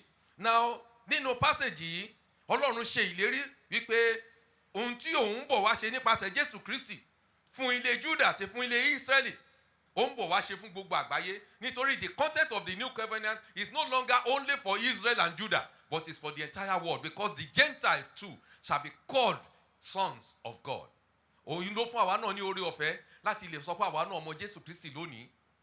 Lórúkọ Jésù, a ó jẹ́ ọmọ Jésù dọjọ́ alẹ́. Now, the new covenant was necessary because the old one has become inadequate, as expressed in Hebrew 8:7. Hebrew 8:7 sọ fún wa wípé bí májẹ̀mú àtijọ́ kò bá ní àbùkù, a kò ní wá àyè fún òmíràn. Kí ni àbùkù tó wà nínú májẹ̀mú láéláé? Májẹ̀mú láéláé tí mo sọ lẹ́ẹ̀kan, òun ni àwọn ìrúbọ tó wà nínú ẹ̀. Àwọn ìrúbọ àgbò, ọ̀dọ́ àgùntàn, ẹyẹlé, àdàbà, akọ màlúù, ọmọ màlúù láti máa fi rúbọ. Peter jẹ́ ká mọ̀ nínú 1 Peter chapter 1 and verse 18 to 17. Ó ní bí ìwọ̀n bẹ́ẹ̀ yìí ti mọ̀ wípé a kò fohun tí ń dìbàjẹ́ rà yín padà bí ìfẹ́kúfẹ́ ẹ̀tàn. Ó ní bí kò ṣe ẹ̀jẹ̀ tí kò lábùkù, ẹ̀jẹ̀ tí kò lábàwọ́n, àní ẹ̀jẹ̀ Jésù Kristi. Ẹ̀jẹ̀ yìí la fi ṣe ìràpadà fún wa. So ẹ̀jẹ̀ ewúrẹ́, ẹ̀jẹ̀ àgùntàn kò lè ṣe ìràpadà fún ènìyàn.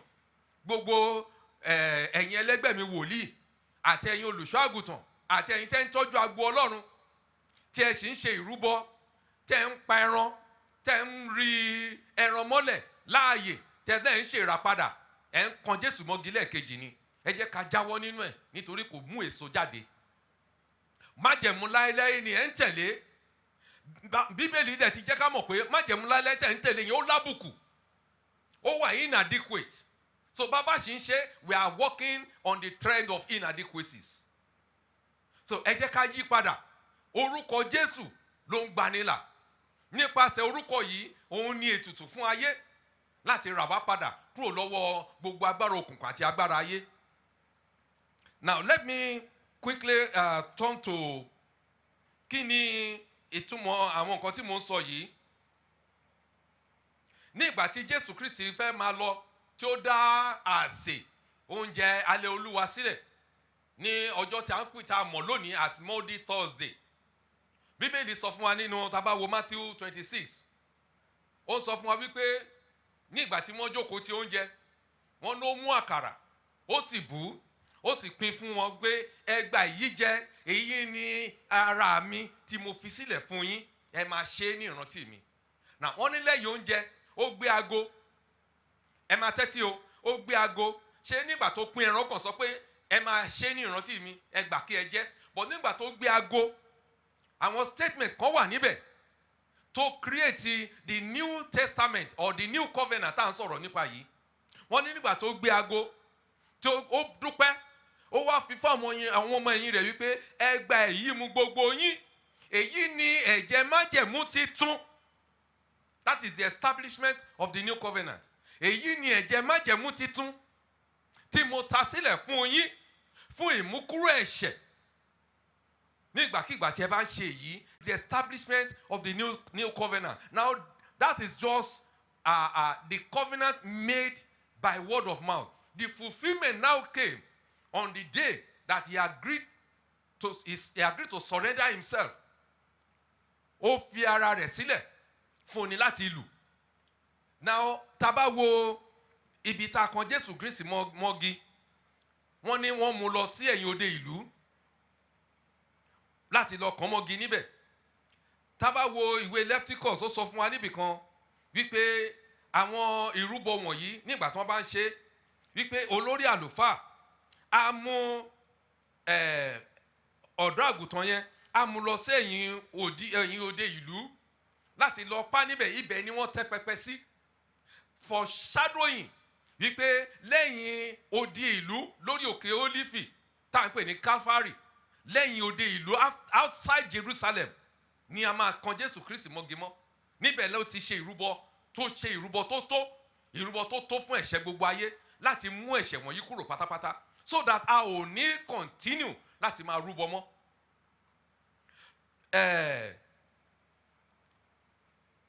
Ẹ̀jẹ̀ májẹ̀mú tó ta sílẹ̀ yìí òun ló fi ṣe ètùtù fún wa. Òun sì ni ìyẹn ìdí ẹ̀ nìyẹn ta fi ń sọ pé Jésù Kristi ni alárinà májẹ̀mú titun. Òun ló mú májẹ̀mú titun wá sáyé. Ẹ rí i pé gbogbo ìrúbọ tí wọ́n ń ṣe yẹn, tí wọ́n ń pa ọ̀dọ́ àgùntàn, tí wọ́n ń pa màálù, tí wọ́n ń pa ewúrẹ́, ó ń look forward to ọjọ́ tí Jésù máa fi ara rẹ̀ rúbọ lẹ́ẹ̀kan ṣoṣo. Tá ò ní ní láti rúbọ mọ́, tá ò ní ní láti pẹran mọ́. Bí a bá pẹran a kàn fẹ́ jẹran lásán ni. Ẹni tó bá pa màálù ó kàn fẹ́ jẹun ni. Ẹni tó bá lérò pé màálù tó pa yẹn òun ló máa mú ẹ̀ṣẹ̀ lọ, you are wasting your time. The only thing that can take away your sin now is confession of your sin, receipt of the forgiveness of your sin. Àwọn nǹkan tó lè mú ẹ̀ṣẹ̀ lọ nìyẹn. A tẹ̀ máa ń gbàdúrà kan pé ilẹ̀kùn tí ẹ̀ṣẹ̀ bá tì àánú ló ń ṣí, àánú kọ́, ìdáríjì ẹ̀ṣẹ̀ ló ń ṣí. So when you say ilẹ̀kùn tí ẹ̀ṣẹ̀ bá ṣí àánú ló ń ṣí, àánú kọ́, ìdáríjì ẹ̀ṣẹ̀, you must confess your sin. It is after confession of your sin, receiving the Lord Jesus Christ afresh into your life, the mercy of God will now come, and by grace your sin will be remitted, because He will always fulfill His promise in your life. Wípé ẹ̀ṣẹ̀ wọn lèmi kì yóò rántí, èmi ò sì nú gbogbo àìṣedéédé wọn nù kúrò. So when God has made that promise, starting from Jeremiah chapter 31 and verse 34, tó sọ títí di ìgbà tí Jésù Kristi dé láti wọ inú májẹ̀mú titun yìí. So everybody who is a believer, a true believer, tó gba Jésù Kristi gbọ́ tọkàntọkàn, tó sì ń sìn, tó sì ń ṣe ìfẹ́ rẹ̀, òun ló wà nínú májẹ̀mú titun. Ọ̀pọ̀lọpọ̀ èèyàn ló wà ní tó jẹ́ pé ó ń wá sí church, ṣùgbọ́n tó jẹ́ pé orí ahọ́n nìkan ló fi gba Jésù gbọ́. Irú ẹ̀ ò sí nínú májẹ̀mú titun. So wíwà nínú májẹ̀mú titun yìí ó require obedience, faith, and also ability to be humble before the Lord in confessing your sins. When tá bá ń ṣe ìsìn, a máa sọ pé ẹ jẹ́wọ́ ẹ̀ṣẹ̀ yín láàrin àbọ̀ ìṣẹ́jú. Ìṣẹ̀kẹ́ lòmíì sọ pé Olúwa mo jí Bible brother lágbájá lánàá, mo jí, dáríjì mi Ọlọ́run, mi ní ṣe bẹ́ẹ̀ mọ́. A ní Olúwa gbogbo ẹ̀ṣẹ̀ lọ́rọ̀ lérò ní ìṣe, Olúwa jọ̀ọ́ dáríjì mi. You have not confessed. You must tell God what exactly you have done, because you are now a child of the new covenant. He's ready to forgive you. He's ready to remit your sin. He's ready to blot out your sin. But you cannot hide. When you don't confess, you are hiding behind one finger. You cannot receive forgiveness. But ìlérí Ọlọ́run fún wa ní pé òun á pa ẹ̀ṣẹ̀ dídé wa rẹ́, òun á sì mú ìrékọjá wa jìnnà kúrò lọ́dọ̀ wa. Dáfídì pàápàá sọ lọ́rọ̀ nínú Psalm 103. Ó ní bí bàbá ti yọ́nú sí àwọn ọmọ, bẹ́ẹ̀ ni Olúwa yọ́nú sí àwọn tó bẹ̀rù rẹ̀. Bí ìlà oòrùn ti jìnnà sí ìwọ̀ oòrùn, bẹ́ẹ̀ ló mú ìrékọjá wa jìnnà kúrò lọ́dọ̀ wa. Bí bàbá ti ṣe yọ́nú sí àwọn rẹ̀, bẹ́ẹ̀ ni Ọlọ́run yọ́nú sí àwọn tó bẹ̀rù rẹ̀. So that means David himself was also forward looking to the coming of the Lord Jesus Christ to remit our sins. Nígbà tá a bá ṣe gbóhùn kọ̀ọ̀kan yìí la wà nínú májẹ̀mú titun. Ẹni tó bá wà nínú májẹ̀mú titun yìí á ní ẹ̀mí mímọ́ Ọlọ́run, because part of the content of the new covenant is the coming of the Holy Spirit for us to teach us, to guide us, and to lead us on the path of righteousness ní gbogbo ọ̀nà, so that a ò ní dá ìrìn àjò ayé wa rìn. Lórúkọ Jésù a wọ inú májẹ̀mú titun yìí. Ní ìparí ẹ̀, let me talk about the God's covenant fulfillment. The fulfillment of the new covenant, part of it has been fulfilled. Part of it ni wípé Jésù Kristi ti wá sí ayé, ó ti fẹ̀jẹ̀ rẹ̀ rúbọ fún wa. A ti wà nínú májẹ̀mú titun yìí, ṣùgbọ́n àwọn kan sì wà nínú májẹ̀mú yìí tí ò tí ì wá sí ìmúṣẹ. Àwọn tó wà ní májẹ̀mú tó ti wá sí ìmúṣẹ yìí ní ìpadàbọ̀ Jésù lẹ́ẹ̀kejì láti wá gba gbogbo aráyé là láwọn tó bá dúró nínú rẹ̀ tó sì ṣe ìfẹ́ rẹ̀. The throne of God and the Lamb will be in the city, and the servants will serve him. That is the eschatological time. Don't sọ̀rọ̀ nípa ẹ̀. There are some other things tó wà nínú ìwé wòlíì Isaiah, particularly Isaiah chapter 60. Níbi tó ti sọ pé oòrùn kì yóò jẹ́ ìmọ́lẹ̀ rẹ̀ ní ọ̀sán, tàbí òṣùpá ní ìmọ́lẹ̀ rẹ̀ ní òru, ṣùgbọ́n Olúwa yóò ṣe ìmọ́lẹ̀ nípẹ̀kun rẹ̀ àti Ọlọ́run rẹ̀ ògo rẹ̀. He is talking about eternity. It's not talking about here now. He's talking about it, and that is part of the content of the new covenant. Wípé àwọn tó bá dúró nínú Jésù tó wà nínú májẹ̀mú titun yìí nìkan ni ó máa bá Jésù jọba lọ́jọ́ ìkẹyìn. Mo gbàdúrà lórúkọ Jésù gbogbo wa ó bá Jésù jọba. Ìrìn wa, ìṣe wa lórúkọ Jésù kò ní mú wa yẹ̀ kúrò nínú ọ̀nà rẹ̀. Gẹ́gẹ́ bí irú ọmọ rẹ̀, tá a jẹ́ irú ọmọ Ábúráhámù nípasẹ̀ ìgbàgbọ́ nínú Jésù Kristi, májẹ̀mú titun yìí lórúkọ Jésù yóò ṣiṣẹ́ fèmí àti rẹ. Ní ìkẹyìn ọjọ́ ẹnikẹ́ni wa kò ní pàdánù lórúkọ Jésù Kristi Olúwa wa. Àpáta ayérayé, ẹni bí ìsádi onígbàgbọ́, a dúpẹ́ fún orí ọ̀fẹ́ retreat ya 2020 yìí. Ọlọ́run jọ̀ọ́ gbọ́ pẹ́ wa. Bàbá, a bẹ̀ ọ́ nígbà tó bá di ìwòye ọdún tó ń bọ̀, mo bẹ̀bẹ̀ lọ́dọ̀ ojú wa jẹ́ kó pé. Lórúkọ Jésù ẹsẹ̀ wa jẹ́ kó pèlé. Nínú retreat ya 2020 yìí, bàbá rí ẹnikẹ́ni tó wà lábẹ́ ìdè tàbí tó wà lábẹ́ ìsínrú nípa agbára májẹ̀mú titun tí ń ṣe ẹ̀jẹ̀ Jésù, lórúkọ Jésù ẹ máa gba ìtúsílẹ̀. Bàbá, ọmọ àti ẹ̀mí mímọ́, ìkọ́ níyà mẹ́ta tí kò yá fàjà, gbogbo pẹpẹ ìrúbọ tá a ti mú orúkọ ẹnikẹ́ni wa lọ, gbogbo pẹpẹ tó lòdì níbi tá a ti lọ rúbọ lórí wa, pẹpẹ Jésù Kristi tí ń ṣe bí Kálífárì la mú wá sí ìrántí. Lórúkọ Jésù nípa pẹpẹ ìrúbọ yìí tí ń ṣe ibi tí a ti kan Jésù mọ́gi àgbélébù, gbogbo pẹpẹ tó lòdì lórúkọ Jésù ẹ máa wó lulẹ̀. Gbogbo tùràrí àjèjì tá a ti lè fi lórí wa, gbogbo iná àjèjì tá a ti lè mú lọ nípa orúkọ wa, lórúkọ Jésù ẹ̀jẹ̀ Jésù kó máa bàjẹ́ lónìí. Nítorí a ti wọ inú májẹ̀mú titun. Nínú májẹ̀mú titun yìí ni a ti sọ wípé ẹ̀ṣẹ̀ kì yóò tún nípa mọ́ bí kò tilẹ̀ yé dán wa wò. Ṣùgbọ́n nípa agbára ẹ̀jẹ̀ Jésù, agbára ẹ̀ṣẹ̀ yóò parun. Gbogbo agbára ẹ̀ṣẹ̀ nínú ayé wa lórúkọ Jésù jẹ́ kó máa parun. Ó ní ó mú wa láti kú bọ́ sínú ìyè, ó sì sọ wá di ọmọ Ọlọ́run. Gbogbo ẹnikẹ́ni tó wà lórí àkéte àìsàn, láàrin àwọn wòlíì, nínú ìdílé wa, láàrin ìjọ Sùúrùlérè, láti orí olórí wa lọ dórí gbogbo ọmọ ìjọ pátápátá àti gbogbo àwọn ẹ̀ka wa, nípa agbára ẹ̀jẹ̀ Jésù ẹ máa gba ìwòsàn. Lórúkọ Jésù ẹ gba ìmúláradá. Lára májẹ̀mú titun òní ká wà ní àlàáfíà, ká sì wà nínú ìlera pípé, ká sì ní ọrọ̀ gẹ́gẹ́ bí ọkàn wa ti ń fẹ́ láti ní ọrọ̀. Àwọ inú májẹ̀mú titun náà lónìí lórúkọ Jésù ìlera pípé Olúwa jọ̀wọ́ fi fún wa. Àwọ̀ inú májẹ̀mú titun náà lónìí lórúkọ Jésù ọrọ̀ àti ọlá Olúwa wá dà sínú ayé wa. Ẹnikẹ́ni wa má jẹ́ kó tòṣì lórúkọ Jésù, ẹnikẹ́ni wa má jẹ́ kó mòṣì, ìkorò kan má jẹ́ kó papọ̀ mọ́ ayọ̀ wa. Bí a ti ń lọ láàrin ọdún yìí tá a tún padà wá ní ọdún tó ń bọ̀ fún retreat ya 2021 lórúkọ Jésù wá fohùn rere bẹ̀ wá wò. Ikú òjijì má jẹ́ kó wọlé pa ẹnikẹ́ni. Olúwa dá àwọn àgbààgbà wa sí, Olúwa dá àwọn olórí wa sí, gbogbo àwọn àgbààgbà láàrin ikọ̀ àwọn wòlíì pàápàá ti ẹkùn Sùúrùlérè yìí lórúkọ Jésù Olúwa dá wa sí láàánú rẹ̀. Ikú òjijì má jẹ́ kó wọlé pa ẹnikẹ́ni, má jẹ́ ká fàìsàn lògbà lórúkọ Jésù, má jẹ́ ká ṣe ohunkóhun ṣe nípa agbára ẹ̀jẹ̀ rẹ̀. Ọlọ́run jọ̀ọ́ wá tú wa sílẹ̀. Gbogbo ẹnikẹ́ni tá a ti yàn sí pípa, gbogbo ẹnikẹ́ni tá a ti máàkì fún ikú, ẹ̀jẹ̀ Jésù jẹ́ kó pa àmì wọ̀nyí rẹ́ Olúwa. Òun sá sọ wípé àmì wọ̀nyí ni ó máa bá àwọn tí ó gbàgbọ́ lọ, pé ní orúkọ rẹ̀ láwọn máa lé ẹ̀mí èṣù jáde. Agbára àmì náà lónìí, gbogbo ẹni tí ẹ̀mí èṣù ń dá lóró, gbogbo ẹni tí ẹ̀mí èṣù ń dà láàmú, gbogbo ẹni tí ẹ̀mí èṣù ń yọ lẹ́nu, mímọ́ àti mímọ́ jùlọ lórúkọ Jésù Olúwa bà agbára wọn jẹ́. Ìwọ ni Ọlọ́run wa, ajẹ́wọ́ rẹ Jésù Kristi pé ìwọ ni Ọlọ́run wa. Nítorí pé Báálì kì í ṣe Ọlọ́run ńláwóró rẹ̀ ṣe ń jà fún, ṣùgbọ́n a ní Ọlọ́run. Kìnìún kọ̀ ká fẹ́ ọmọ òun ṣeré, ẹnikẹ́ni má jẹ́ kó lè ṣe wá ní ìwọ̀sí Olúwa. Ó sọ nínú ọ̀rẹ́ pé ó bá àwọn ọba wí nítorí wa, bí ẹ má ṣe fọwọ́ kan ẹ̀mí ní àmì òróró mi, ẹ má ṣe ṣe wòlíì mi ní ibi. Láti wákàtí ọ̀wọ́ yìí lọ, ọwọ́ ìkà ìpa aláparun má jẹ́ kó kan ẹnikẹ́ni nínú wa.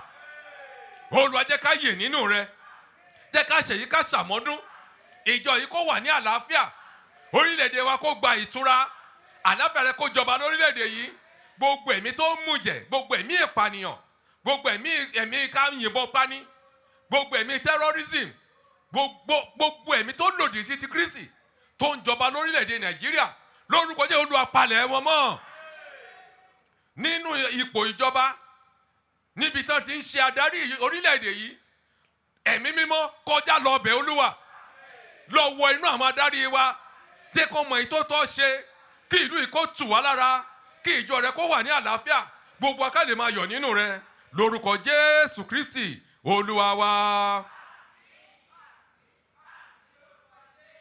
Súre fún wa lónìí bàbá wa, ọ̀run àgbójú wa sókè sí ọ, wọ́n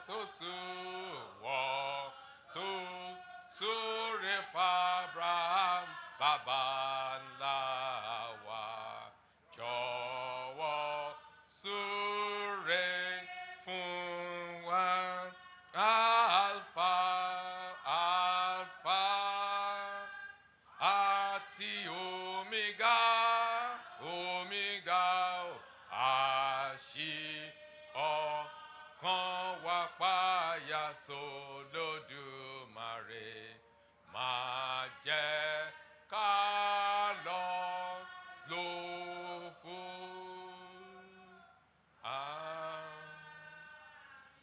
Àdúrà ní kẹ́lẹ́kẹ́lẹ́ ọkàn wa. Ẹ jẹ́ ká béèrè fún agbára àṣeyí ṣàmọ́dún. Gbogbo ohun tá a ṣe aláìní, ẹ jẹ́ ká rántí àwọn ẹlẹ́gbẹ́ wa náà tó yẹ kó wà níbí ṣùgbọ́n tí wọn ò sí níbí, àtàwọn tó máa wò wá lórí afẹ́fẹ́. Kí Ọlọ́run kó rán ìtura sí gbogbo ọmọdé àti àgbà. Wòlíì kankan kó má tọrọ jẹ, ọmọ ẹgbẹ́ Daniel kankan kó má tọrọ ná.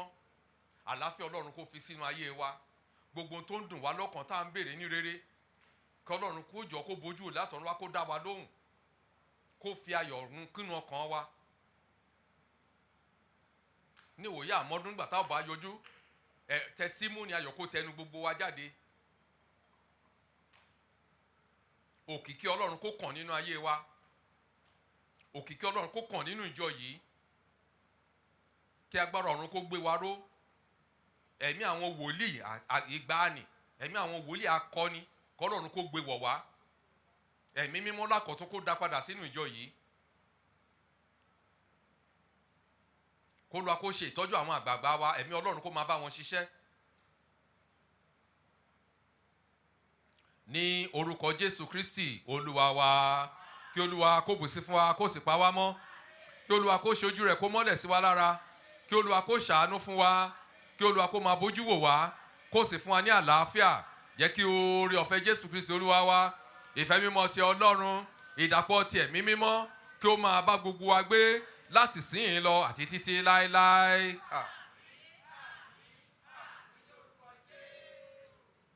Hallelujah, hallelujah, hallelujah.